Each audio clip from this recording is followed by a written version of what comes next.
ہم سب کو نا انتظار رہتا ہے اپنے غموں سے نکلنے کا، خوشیوں کے آ جانے کا، سب کچھ ٹھیک ہو جانے کا۔ بہت ایزی گیمز کھیلتے ہیں ہم، لیکن جانتے ہو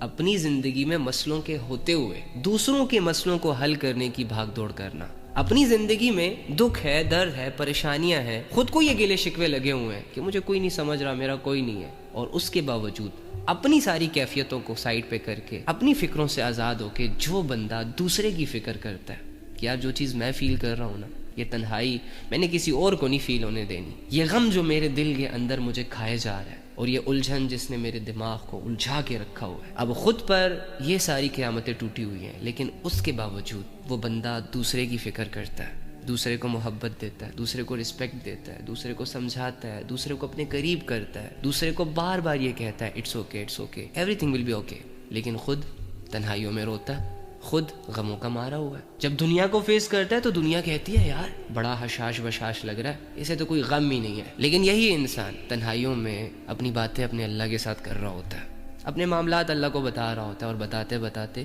سم ٹائم رو بھی پڑتا ہے، لیکن دنیا سے اپنا روتا ہوا چہرہ چھپا کے رکھتا ہے، دنیا کو اپنی کمزوری شو نہیں کرتا، یہ واویلے نہیں مچاتا کہ مجھے یہ مسئلہ ہے، مجھے وہ مسئلہ ہے، فلاں ہو رہا ہے، یہ ہو رہا ہے، وہ ہو رہا ہے، اور ان مسئلوں کی وجہ سے، ان پریشانیوں کی وجہ سے رو دھو کے زندگی نہیں گزارتا، کھڑا رہتا ہے، ڈٹ کے مقابلہ کرتا ہے، ہارتا بھی ہے، لیکن ہارنے کے بعد پڑا نہیں رہتا، اٹھتا ہے، آگے کا سفر شروع کرتا ہے اپنے تھکے ہارے جسم کے ساتھ، تب تک ہار نہیں مانتا جب تک کہ وہ اپنی منزل یعنی اللہ تک پہنچ نہ جائے۔ مسلمان تو ایک بہت بڑی قوت کا نام ہے، اللہ پر ایمان رکھنے والوں کی حالت یہ بچوں جیسے نہیں ہوتی کہ دو چار دنیا کے غم لگے رونا دھونا شروع کر دیا، گھر میں دو چار آزمائشیں پریشانیاں اتری اللہ کی طرف سے اور سارے گھر والوں کے چہرے لٹک گئے، اوہ جی مشکل وقت آ گیا۔ کیا مشکل وقت آیا؟ کیا ہو گیا؟ لا یکلف اللہ نفسا الا وسعها کی تفسیر ڈیفینیشن سمجھا نہیں اس آیت کو کہ اللہ کہہ رہا ہے کہ تم پر کوئی بوجھ نہیں ڈالوں گا جو تم اٹھا نہ سکو، میں نے کبھی بھی تمہیں کسی ایسی آزمائش کے حوالے نہیں کرنا کہ جس آزمائش سے تم نکل نہ سکو۔ کیا ہو گیا ہے؟ ریلیکس، کیوں زور دے رہے ہو دماغ پہ؟ کیوں اپنی سوچوں سے اپنے دل کی دنیا کو اجاڑ رہے ہو؟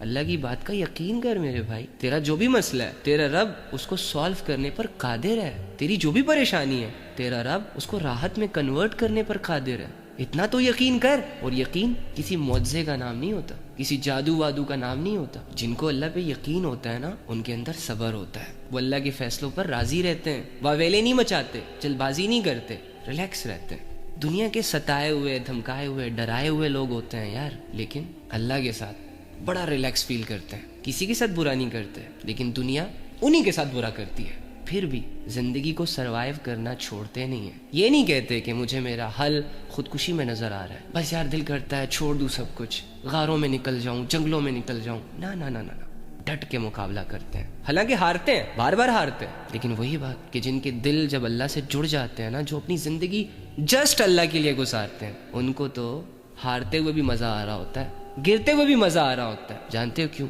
کیونکہ وہ جانتے ہیں، بڑے سمارٹ لوگ ہوتے ہیں، کہ جب جب گریں گے، جب جب سیڈ ہوں گے، جب جب پریشان ہوں گے، وہ اللہ یاد آئے گا جس سے ہم نے اپنا دل لگایا ہوا ہے، جس کے لیے ہم یہ سب کچھ فیس کر رہے ہیں، برداشت کر رہے ہیں، سروائیو کر رہے ہیں، جس کی دنیا، جس کے ہم، جس کے پاس جانے والے، دیٹس اٹ۔ اللہ کے ساتھ اپنا معاملہ سیدھا رکھو، دنیا اجڑ جائے اجڑنے دو، برباد ہو جائے ہونے دو، تنگ ہو جائے ہونے دو، ہر حال میں جڑے رہو اس کے ساتھ اور صبر کرو۔